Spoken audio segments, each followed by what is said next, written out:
Carol?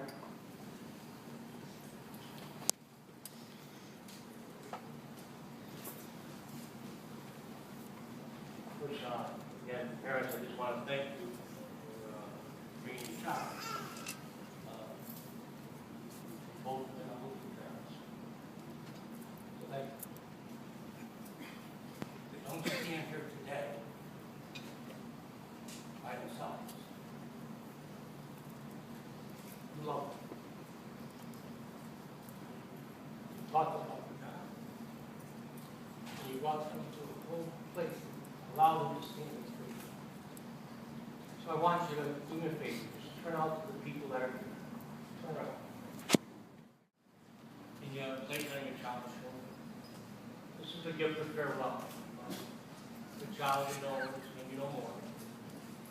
And you have to say goodbye to what has been to it and embrace what is now being birthed in this marriage. So I'm going to ask you in your own heart, in your own way, to pray for your child. Ask for your God, favor from your son. We ask for faith and hearts open and we can receive that gift. Can you individually sign your child with the sign of the cross to remind them of the symbol of their vow, sacrificial and selfless love? Trust their God. And can you individually then give them an embrace and kiss and tell them you love them?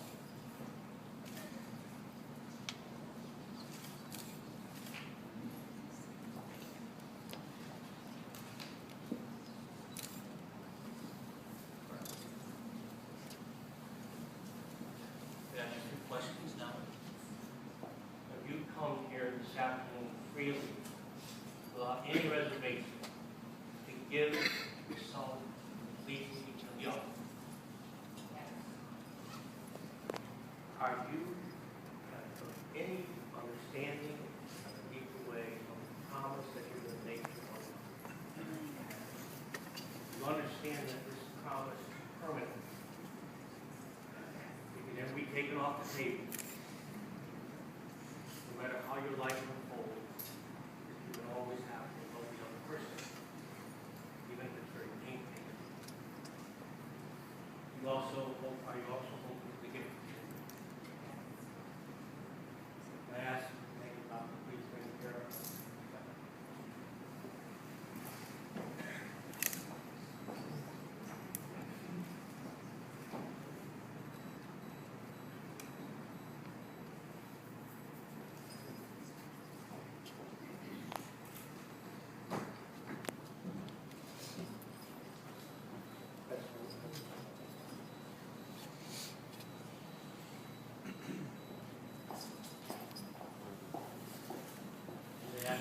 And face one up. Hold hands. What you see is what you got.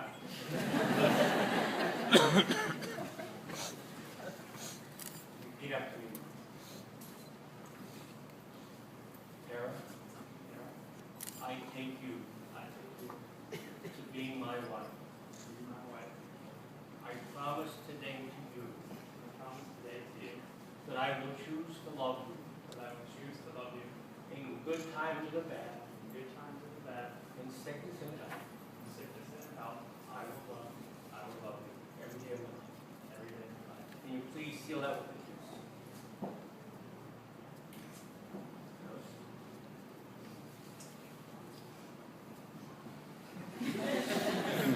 I, Tara, take you, Mark. To be my husband. I promise you today. That I will choose to love you.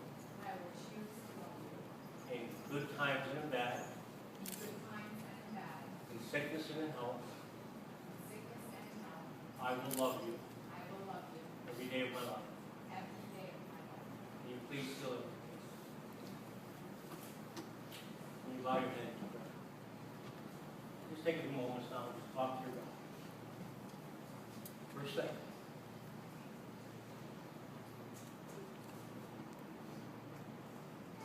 Just ask him if your heart always open to his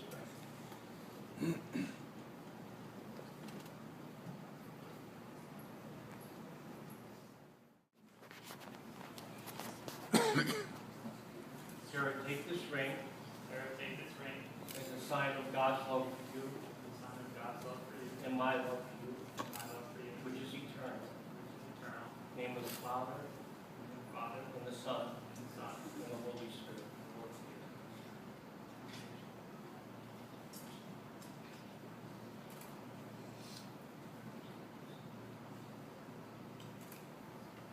We always do that to remind them of the promise we made to one another.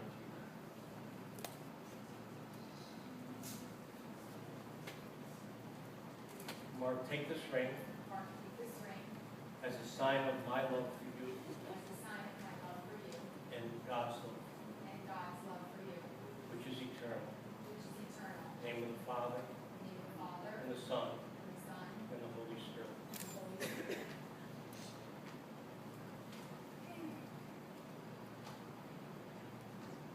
Turn around and face the people. Join your ring hands. In the silence until you come and sit a while with me. You raise me up so I can stand on mountains.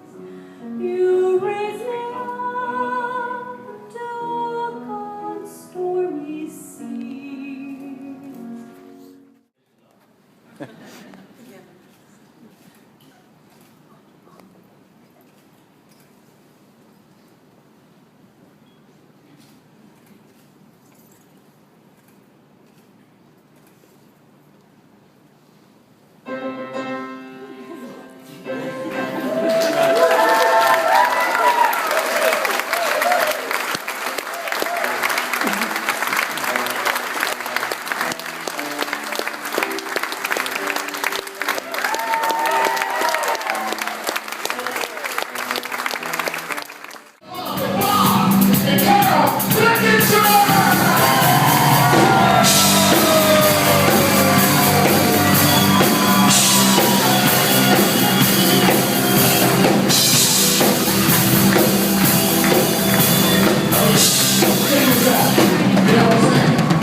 Ladies and gentlemen, we got another fine set of parents in this house tonight. I don't need to introduce them to you, ladies and gentlemen, so show your love. The one only Mr. Ross and then Fiscella.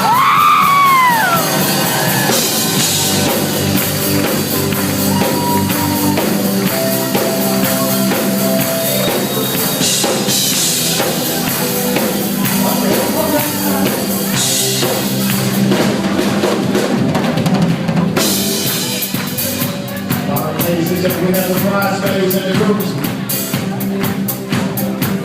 The lovely Jamie Party, she's been escorted by none other Mr. Stephen Marshall.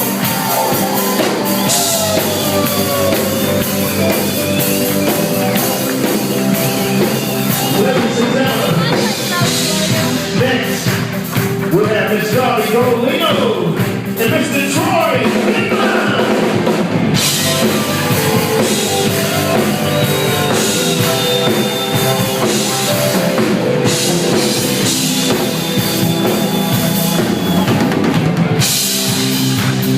Another third member of the family, ladies and gentlemen. The very sexy Miss Michelle Flickinger. And she's coming in here with Douglas and John and Andrew Fiscella.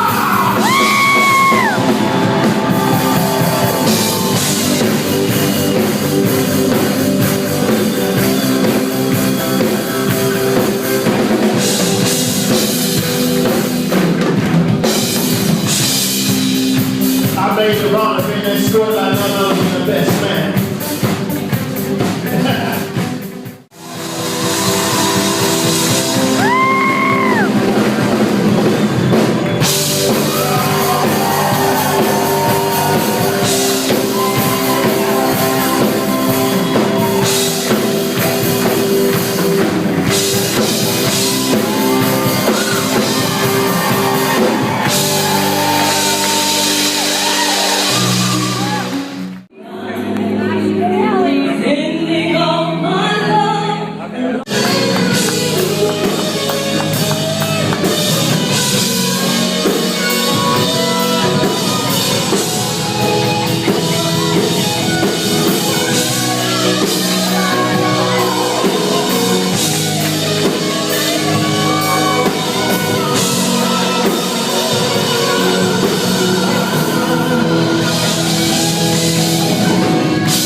Tara and Mark, I was here not from the beginning, but at least for half the time you were in Chapel Hill. Really enjoyed seeing you guys. Really grow together and become quite a couple. Looking forward to all the years together and our move to the family. It's going to be a lot of fun.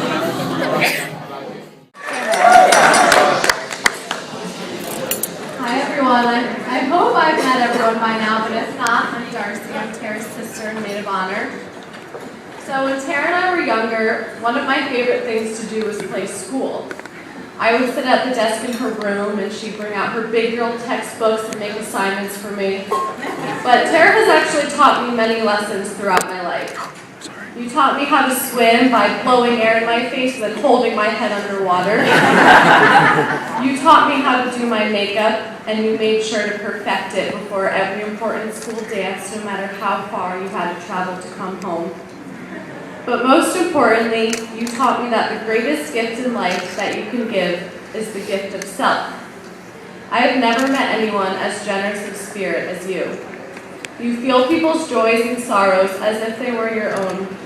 And for what you lack in size and singing ability, you most certainly make up for in heart. I am so blessed to have you as a sister, and so happy that you have found someone to be your rock for life, the way you have always been mine. Tara also has this annoying habit of setting the bar really high for her brothers and me. She excelled in academics and athletics, and now she has raised the bar again in the partner that she chose. Mark, I could not imagine anyone else to be a better fit for my sister or for our family. I first really got to know you as Coach Mark while training for the Richmond Marathon. Your patience and guidance helped us through those grueling months, and they also made me realize that the size of your heart is only matched by the size of your hands. I have enjoyed getting to know you more since then, whether it was getting wild at Tara's Friscafari birthday party, or sadly watching UVA get crushed when you guys came to visit us for the UNC football game. And I hope that the next time I decide to eat my way through study abroad in Europe and then train for a marathon, you'll feel more comfortable sending over that training schedule titled Strides Against Chubness. Because that is what a real brother would do. And I look forward to having you as another older brother. Welcome to the family. I wish you to a lifetime of health and happiness. And for tonight, may the dance floor be full and the bar open. Cheers.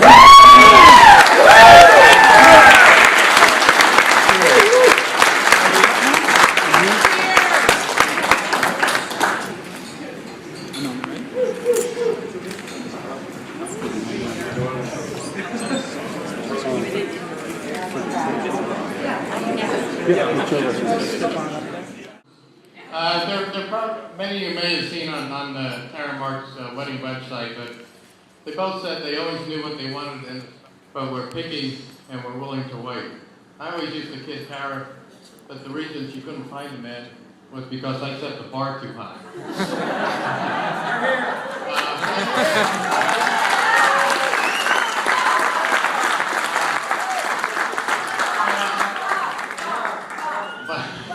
I don't know if it's true or not, but it certainly made me feel good and fed my ego. But on the off chance there was one or some kernel of truth in all of that, I'm certainly glad because she truly found a gem in Mark. And Carol and Flick have done a wonderful job raising Mark, as well as they did his two brothers, Jason and Brian. It was a little over a year ago in the bar over Yingling beer in this very hotel that Mark told me he wanted to propose to Tara.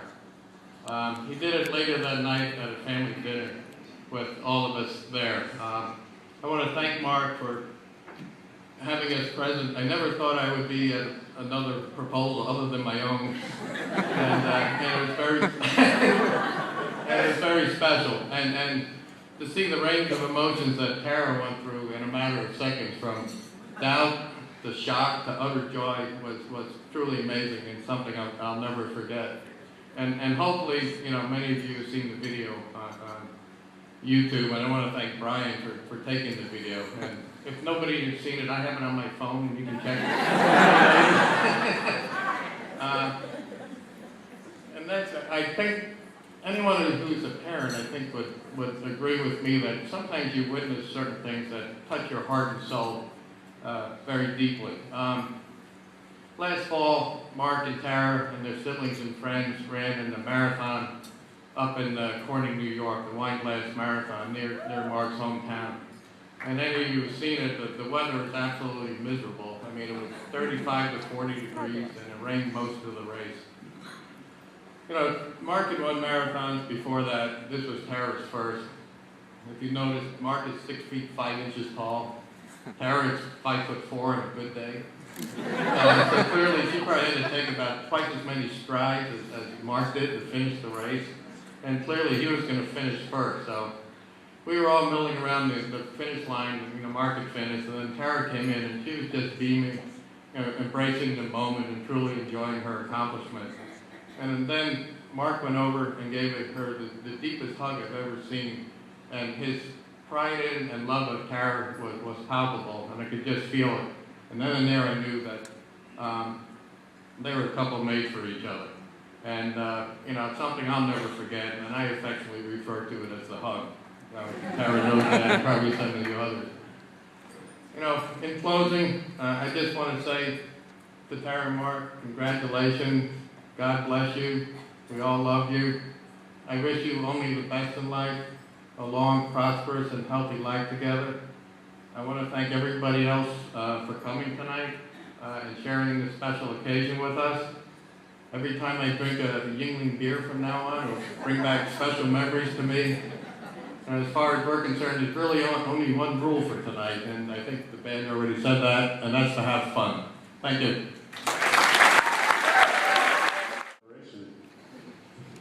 How's everybody doing? Everyone having a good time? I'm Jason. I'm Mark's older brother. And I'm Brian, the younger brother, Mark's younger brother. So first of all, we'd like to welcome everybody here to Chapel Hill. All the friends and family who came down, made the trek to this beautiful place. As Bob mentioned before, this is a special place in Mark and Tara's hearts. And I know that they're absolutely thrilled that all of you guys could be here to be a part of it and experience a little bit of what they have over the last couple of years. And definitely a special thanks to the Fiscella family and the parents, Bob and Meg, for this fantastic day, this amazing weekend, and for all the hard work to make this possible. For those of you that were here yesterday and at the Crunkleton last night, you know it's been a really fun weekend so far, and there's a lot more dancing to get to, and great times to be had. But first though, Jason and I wanted to share a few things about what it means to us to see Mark and Tara get married. So for those of you that were at Brian's wedding 3 years ago, and you listened to Mark and my toast of Brian, you know that it kind of turned into a little bit of a roast. And it wasn't really intentional, but we just had so much material to work with.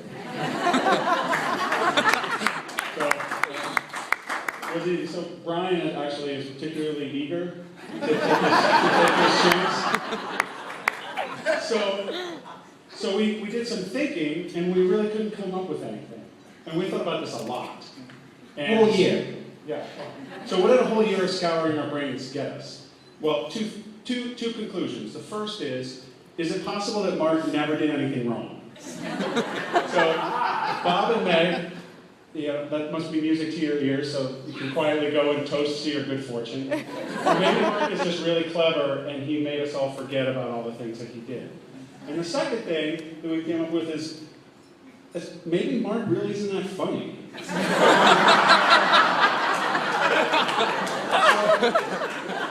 Surely that can't be the case, but Mark, I want you to rest assured back there, we're not here to make fun of you or embarrass you or anything. So you know Mark is the middle child, as we said, and being the middle child is definitely tough. you're always having to compete for attention. You know, on the one side you have Jason, the handsome, smart one. And you have Brian, the fun, easygoing one, who always gets away with everything. And since we had these two roles pretty much locked up, Mark had to cut out his own little niche there as the social coordinator entertainer. You want attention? What you're going to do is do a nice split in the middle of the dance. 6'5", does a split. Then he created kind of this alter ego of himself, the DJ Mizzy. And he's actually DJ'd a lot of weddings. We've got some folks that he DJ'd their wedding.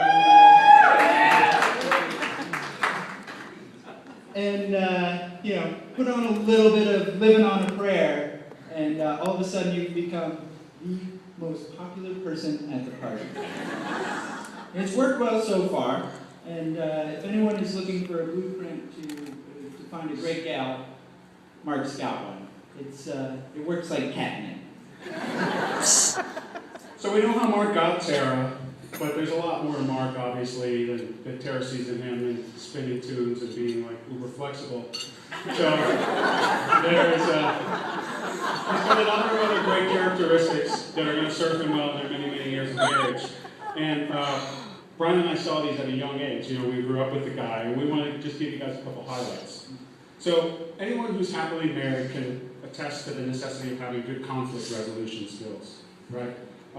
You know, crises come up, disputes come up, you have to kind of moderate these things. But, you know, there's disputes like the number of throw pillows that you have on your bed. So, Mark, I have never seen more pillows on your bed than the last time we visited your house in Atlanta. You pick your battles. Obviously, that's when you're willing to concede. It's a nice job. Or the merits of wearing sweatpants after 10 a.m. I know you're a jeans guy. So anyway, whatever the crisis was, Mark obviously handled it very diplomatically, but Brian and I gave him some pretty good background on conflict resolution. Yeah, I think so. You know, a typical example would be Jason, being the older brother that he is, would start picking on me, and that would usually escalate into some sort of a fight. And I'd go lock myself in my room and try and keep Jason out. And Jason would desperately be trying to break into my room. And Mark, you know, being the middle child, he was practiced in subtle and not so subtle arts of diplomacy at a very young age. In one of these typical fights, Mark would usually step back, survey the surroundings, take it in, and usually break it up. But occasionally, if he had some sort of a vendetta against Jason, he'd join my side. And so he'd be right there with me, stacking furniture in front of the door, trying to keep Jason out, just trying to frustrate the hell out of Jason. And, so thanks for that. So Mark's a team player, and it's not just because he's good at stacking furniture. You know, marriage is a team effort. It takes two to make these things work. Tara, in a very literal sense, you know that Mark is a great teammate when you guys dominate the UNC cornhole circuit. You guys get your game face on, and you start dropping bags in those holes. Pretty imposing sight. So, but I want you to know that he's always been this way. So when we were kids, and I decided that a great project would be to go and cover our entire neighbor's driveway in crayon drawings. Mark was my guy. And so then once our plot was discovered, he was also there all day with a toothbrush and bottle 409, erasing our fabulous masterpiece from that enormous piece of asphalt.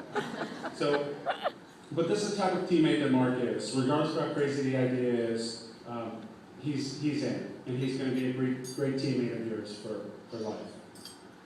And, you know, for all the things that we did help Mark with, you know, there's one thing that Jason and I were not very much help with, and it's certainly something that leaves a little bit to be desired in Mark.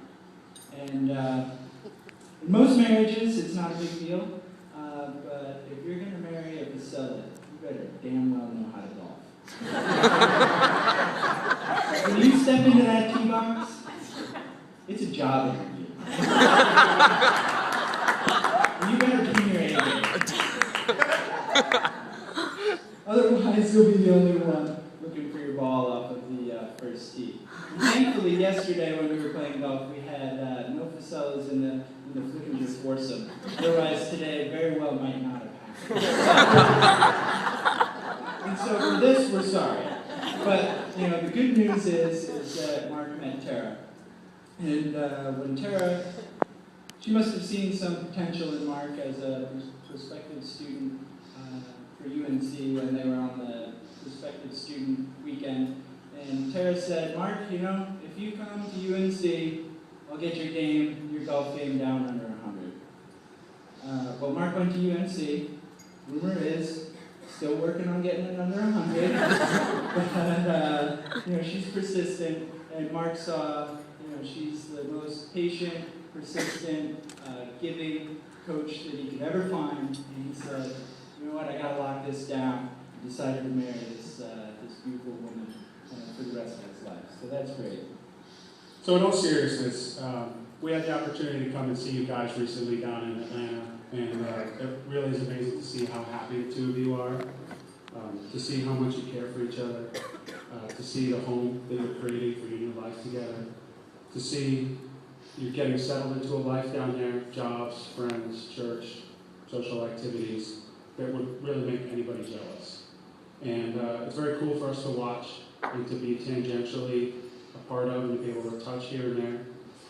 This new life has obviously taken a huge step forward today with this amazing day, which is the first of many amazing days that I'm sure you'll have in your life. And for Tara, you know, Mark is so comfortable and content when he's with you, and you bring out some of the best qualities in him, including, I think he's really stepped up his dressing game. Check out his shoes. And, but you know, you bring out the best qualities in him, and you still allow him to be himself, that social coordinator, that entertainer, that DJ, and you know, I think Jason and I are really looking forward to the amazing days that the two of you have in the future together. So before we finish up, one final Mark story, quick one. It's an educational and cautionary tale. So as a kid, Mark had this teddy bear named Fuzzy. Great name, obviously a creative side, matured much later in life. But Mark loved Fuzzy, carried him everywhere. So after a while, Fuzzy had no nose, no eyes, wasn't fuzzy anymore, had no stuffing, a couple of patched holes, but you still slept with Fuzzy all the time, you know, carried Fuzzy everywhere. So you didn't really care. So I think it didn't really matter how rough Fuzzy looked or what kind of shape he was in. Obviously, Mark loves Tara a lot more than he loves Fuzzy. So this is a word of caution. Mark will love you to death. So Mark, maybe tone it down slightly. On the other hand, Tara, you should also know that Mark is going to love you unconditionally no matter what shape you're in. As Tony said today, he's well defined. So we want to wish you both a life of love and happiness together. You know, we're ecstatic to welcome Tara into our family as a sister, and we couldn't be more excited for today and the start of your life together. So if everybody would, raise your glasses and a toast to Mark and Tara.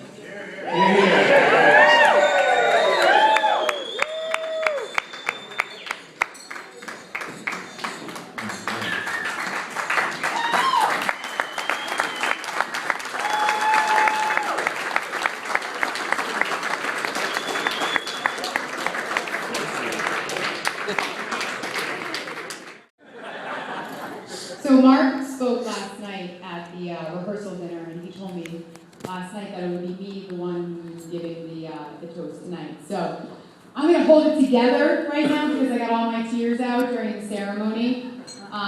But really, from the bottom of our hearts, Mom and Dad, this day has been amazing this weekend. Thank you, especially for today, because it wouldn't have been possible without you, really. So thank you.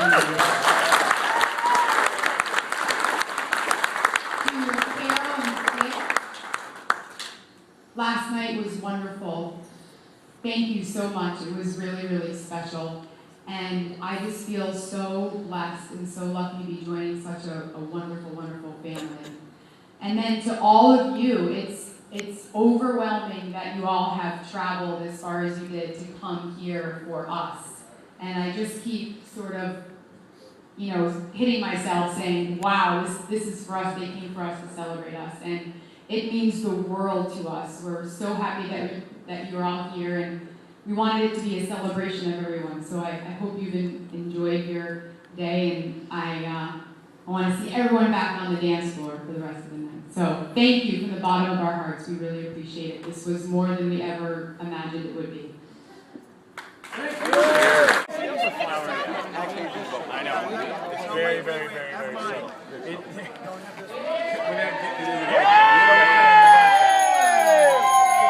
I can't see anything.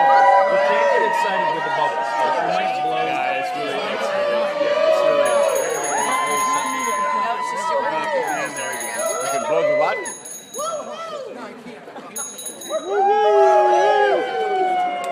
Oh my gosh. I don't know if you got the bicycles. Yeah. Where's Paul Daniels? He's them. Yeah.